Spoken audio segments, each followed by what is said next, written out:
अखंडमंडलाकारं व्याप्तं येन चराचरं तत्पदं दर्शितं येन तस्मै श्रीगुरुवे नमः। अज्ञानान्धस्य लोकस्य ज्ञानाञ्जनशलाकया चक्षुरुन्मीलितं येन तस्मै श्रीगुरुवे नमः। अध्यात्म विश्व विज्ञान यूट्यूब चैनल पर उपस्थित सभी प्रेमी भाई बहनों का हार्दिक स्वागत समादर करते हैं। मित्रों, अध्यात्म विज्ञान की जो मूल है, जो उसकी जड़ है, वो सर्वांग योग है। हम जब अपने सभी अंगों से विश्व के सभी अंगों का मिलान कर लेते हैं तो फिर चाहकर भी हम भेदभाव नहीं कर पाते, क्योंकि हमारा ही स्वरूप हमारे ध्यान में आता है। जिस तरह हम अपने हाथ को जख्म नहीं करते खुद होकर, क्यों? क्योंकि हम जानते हैं ये हाथ मेरा ही अंग है, मैं ही हूँ, इस आकार में भी मैं ही हूँ, इस आकार में भी मैं ही हूँ।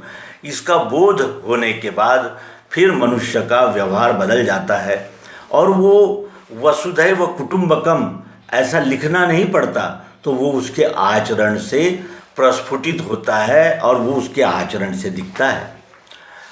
यही सद्गुरु योग युक्ति का प्रचार प्रसार, यथामति यथाशक्ति यथा सामर्थ्य करने का प्रयास अध्यात्म विश्व विज्ञान का स्वरूप है। और अध्यात्म विश्व विज्ञान अपने पाठकों के लिए बार बार सर्वांग योग प्रस्तुत करता ही रहता है, क्योंकि वो जानता है कि शब्द जालम महारण्यम, शब्द के जंगल में मनुष्य खो जाता है, जीव खो जाता है। फिर शब्द ही रहते हैं, बोध, अनुभव, आनंद, प्रेम नहीं रहता। और इसीलिए उस शब्द जाल से बाहर निकालने के लिए एक विज्ञान नौका सद्गुरु भगवान श्री मायानंद जी चैतन्य इन्होंने हमें दी। आइए उस विज्ञान नौका में बैठे और इस जन्म मरण के भवसागर से पार होने की युक्ति आत्मसात करें। ओम तत्सत। भगवान श्री मायानंद जी चैतन्य प्रणीत सर्वांग योग। श्री मायानंद जी चैतन्य प्रणीत, उनकी प्रेरणा से ये सर्वांग योग प्राप्त हो रहा है। अध्याय पहला, अनुष्टुप छंद। ये 8 अध्यायों में विभक्त ऐसी ये रचना है। क्रमशः इसका यानी इस सिद्धांत का प्रतिपादन उत्तर विकास की दृष्टि से भगवान श्री मायानंद जी चैतन्य इन्होंने किया है। यह रचना अनुष्टुप छंद में है। यह मराठी, हिंदी आदि व्याकरण जानने वाले अच्छी तरह जानते हैं कि अनुष्टुप छंद कैसे होता है, और उसी अनुष्टुप छंद में इस ग्रंथ की रचना की गई है। आइए उस रचना को प्रारंभ करें। और सर्वप्रथम हमें सद्गुरु की वंदना करनी होती है, क्योंकि बेईमान को कभी आनंद नहीं मिल सकता और कृतज्ञ को कभी दुख नहीं हो सकता। संतोषी कभी यानी परेशान नहीं हो सकता और विलासी कभी स्थायी आनंद की प्राप्ति नहीं कर सकता। उसी तरह सद्गुरु के चरणों में जाने के लिए हमें अपने मन, बुद्धि, चित्त और अहंकार को यथाशक्ति सात्विक बनाकर जाना होता है, क्योंकि दूध लेने के लिए जैसा बर्तन हम ले जाते हैं वैसा ही बर्तन गोबर लाने के लिए नहीं ले जाते। शुद्धता ये अत्यंत आवश्यक होती। शुद्धता का अर्थ ये नहीं होता कि हम अपने सारे काम धाम छोड़ दें और कुछ नया ही बता रहे हैं, इस प्रकार का नहीं। मलिनता यानी जागृत अपने लक्ष्य के प्रति, और लक्ष्य क्या है, मैं कौन हूँ और ये क्या है। तो इस प्रकार पहले सद्गुरु वंदना में भगवान श्री मायानंद जी चैतन्य कहते हैं, श्री गुरु के पदों को है मेरा दंडोत प्रेम से। श्री गुरु के पदों को दंडोत है प्रेम से। ये प्रेम कौन सा है? हम भी तो प्रेम के गीत गाते ही रहते हैं। सिनेमा में, नाटकों में, अनेक प्रकार के जलसों में, उत्सवों में तो प्रेम के गीत बजते ही रहते हैं। ये कौन सा प्रेम है? ये स्थायी प्रेम है, क्योंकि ये प्रेम मूल वस्तु के प्रेम से जुड़ा हुआ है। सद्गुरु के पास शिष्य इसलिए नहीं जाता कि कोई उसे प्रॉपर्टी चाहिए या कोई मान सम्मान चाहिए। वो सद्गुरु के पास जाता है उस सिद्धांत को आत्मसात करने के लिए, जिस सिद्धांत को प्राप्त करने के बाद फिर कुछ भी जानना शेष नहीं रहता। तो श्री गुरु के पदों को है मेरा दंडोत प्रेम से, यही प्रेम रहे स्थाई, कृपा दृष्टि वही मिले। ये प्रेम स्थाई रहना चाहिए, रजोगुणी प्रेम नहीं है ये, अभी आया स्वार्थवश और अभी तृष्णा पूरी करके चल दिया, ऐसा प्रेम नहीं है। ये प्रेम स्थाई है। और किस लिए? कृपा दृष्टि वही मिले, वही कृपा दृष्टि चाहते हैं, जिस कृपा दृष्टि को केवल सद्गुरु ही कर सकते हैं, अन्य नहीं डाल सकते। और उस कृपा दृष्टि को प्राप्त होते ही ये जीव कृतकृत्य हो जाता है वह।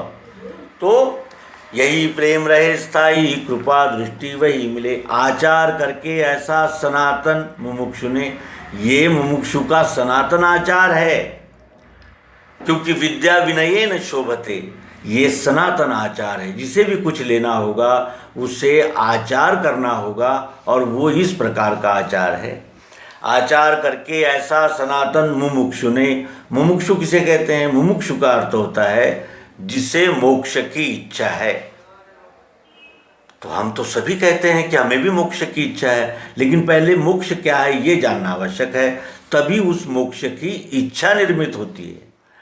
और जब इच्छा निर्मित होती है तब वो यानी सात्विक हृदय वाला शिष्य सद्गुरु के चरणों में जाता है और फिर प्रश्न करता है। क्या प्रश्न करता है? कि ये शास्त्रों में तत्वम असि कहा गया है, तो ये तत्व क्या है, त्वम क्या है, असि क्या है, ये रहता कहाँ है और कैसे दिखता है, ये मैं जानना चाहता हूँ। मैं केवल सुनना नहीं चाहता हूँ, जानना चाहता हूँ। ये जब शिष्य ने कहा तब सद्गुरु ने कहा कि हाँ, सिद्धांत सब वो सुनो, वो सिद्धांत मैं आपको सबको सुनाता हूँ, आप सुनिए। और शिष्य कहता है मैंने श्रुति स्मृति शास्त्र पुराण आदि है पढ़े, यथा विधान कर्मों को उनके करके लखा, तो भी चंचलता मेरे मन की मिटती नहीं, समाधान नहीं स्थाई वो कैसे मुझको मिले। कहे तत्श्रुति वो क्या है त्वम रहता कहाँ, असि कहा जिससे वो क्या ध्यान में बैठता नहीं। देखना उसको कैसे जो देखे वह कौन है, जानना चाहता हूँ ये यथार्थ मुझको कहें। मोक्षेच्छा दर्शन योग नामक अध्याय पहला। शिष्य कहता है कि मैंने श्रुति स्मृति शास्त्र पुराण आदि सब पढ़ लिया है, जानता हूँ, शब्दों को मैं पढ़ चुका हूँ, मैं जानता हूँ। यथा विधान कर्मों को उनके करके लखा, किसी में कहा था तप करो, मैंने तप करके देखा। जप करो, स्नान करो, तीर्थ करो, मंत्र करो, यंत्र करो, तंत्र करो, मैंने सब कुछ यथा विधान उनमें कहे हुए कर्मों को करके लखा, यानी प्रत्यक्ष प्रायोगिक पद्धति से करके देखा। लखा का अर्थ है देखा। तो भी चंचलता मेरे मन की मिटती नहीं, तो भी मेरे मन की चंचलता नहीं मिटती। कभी लगता है ये सत्य है, कभी लगता है वो सत्य है।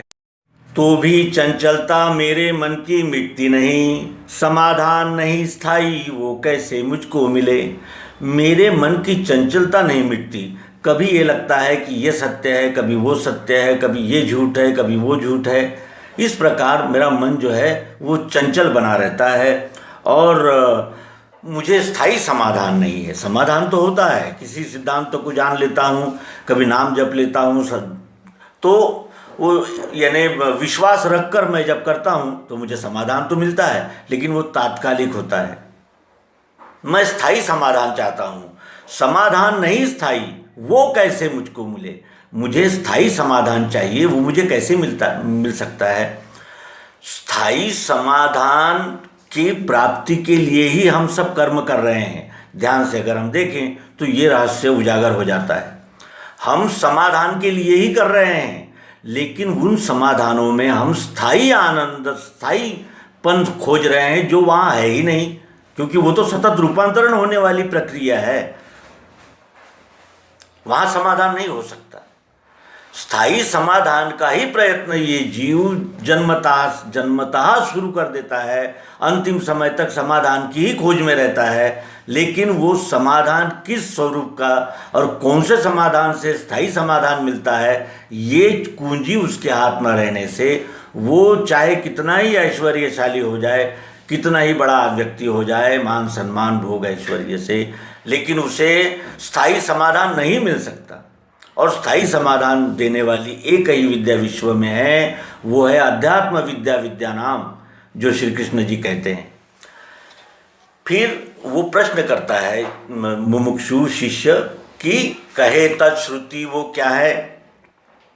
4 महावाक्य है वेदों के, तत्वमसि, अयमात्मा ब्रह्म, अहम ब्रह्मास्मि और सर्वम खल्विदम ब्रह्म। तत्वमसि, तत् वो, त्वम असि वो तुम ही हो, अयम आत्मा ब्रह्म मेरा आत्मा ही ब्रह्म है, और मैं ही ब्रह्म हूँ, और यह सब ब्रह्म है, ऐसा इसके क्रमवार स्पष्टीकरण है। तो वो पूछ रहा है वेदों का महावाक्य तत्त्वम असि का स्पष्टीकरण। कहता है कहे तत्श्रुति वो क्या है त्वम रहता कहाँ, असि कहा जिसे वो क्या ध्यान में बैठता नहीं। इसके विषय में सुनता ज़रूर हूँ मैं, लेकिन ध्यान में नहीं बैठता। देखना उसको कैसे देखा जाता है, जो देखे वह कौन है जो उसे देखता है। और जानना चाहता हूँ, ये अत्यंत महत्वपूर्ण है, इसी का नाम विज्ञान है। जानना चाहता हूँ, देखना सुनना पढ़ना नहीं चाहता, जानना चाहता हूँ, आत्मसात करना चाहता हूँ, यानी अनुभव चाहता हूँ, जानना चाहता हूँ, ये यथार्थ मुझको कहे। अब मुझे रोचक भयानक से वितृष्णा हो गई है, अब मैं यथार्थ जानना चाहता हूँ, यथार्थ ही मुझे आप बताइए, ये मैं जानना चाहता हूँ। तत्त्वम असि, इसका स्पष्टीकरण त्रिपुटी का खुलासा चाहता हूँ। मोक्षेच्छा दर्शन योग नामक अध्याय 1 संपूर्ण हुआ। मित्रों, हम क्रमशः 8वें अध्याय का अभ्यास करेंगे। आप सभी से अनुरोध है कि आप इसे अधिक से अधिक शेयर किया कीजिए, जिससे कि आप सहित दुनिया संभारे। हम भी तो दुनिया में ही हैं, हम कहाँ दुनिया से अलग है। दुनिया नहीं रहेगी तो हम भी नहीं रहेंगे, और हम ही नहीं होंगे तो दुनिया हो ही नहीं सकती। इस प्रकार अन्योन्याश्रय संबंध को जानकर और पंथ और संप्रदाय का अहंकार और मैं बड़ा हूँ और बाकी सब छोटे हैं, इस प्रकार का यानी अहंगंड छोड़कर इस मूवमेंट में आप सब और हम सभी शामिल रहेंगे। इस सत्य संकल्प के साथ नर्मदे हर सद्गुरु भगवान की जय।